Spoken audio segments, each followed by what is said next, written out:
जय श्री राधे राधे। मेरे YouTube channel पे सभी भाई बहनों को मेरा नमस्कार है। आइए एक बहुत सुंदर बहुत प्यारा सा होली गीत गाते हैं। अगर अच्छा लगे तो कमेंट बॉक्स से ज़रूर बताना है कि मेरी होली गीत कैसी है, आपको कैसे प्यारे लगा।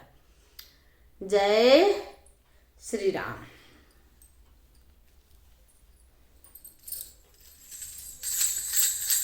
होली खेले सिया संग रघुराई रघुराई अरे रघुराई। होली खेले सिया संग रघुराई, होली खेले सिया रघुराई, होली खेले सिया संग रघुराई, होली खेले सिया संग रघुराई। कई के सिंगार सिया जी बैठाड़ी, कई के सिंगार सिया जी बैठा। अरे संगवा में राम लखन भाई, होली खेले सिया संग रघुराई, होली खेले सिया संग रघुराई, होली खेले सिया संग रघुराई। अबीर गुलाल सिया लैके आई, अबीर गुलाल सिया लैके आ।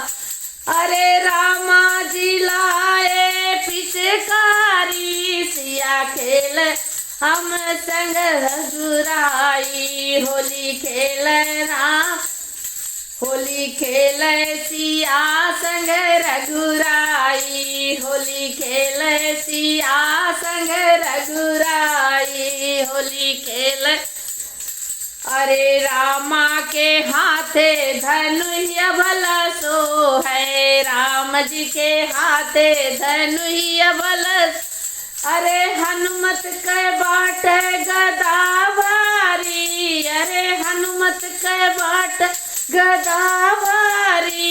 होली खेल सिया संग रघुराई, होली खेल सिया संग रघुराई, होली खेल सिया संग रघुराई, होली खेल सिया संग रघुराई।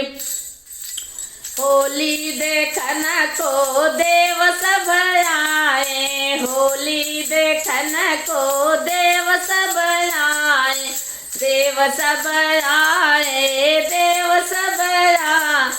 संगवा में आई उनक नारी, होली खेल सिया संग रघुराई, होली खेल सिया संग रघुराई, होली खेल सिया संग रघुराई, होली खेल सिया संग रघुराई, होली खेल सिया संग रघुराई।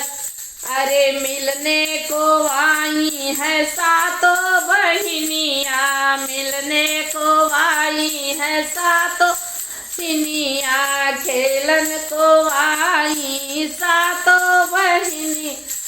अरे सरवा उनके भरे हुंकारी, होली खेले सिया संग रघुराई, होली खेले सिया संग रघुराई, होली खेले सिया संग रघुराई।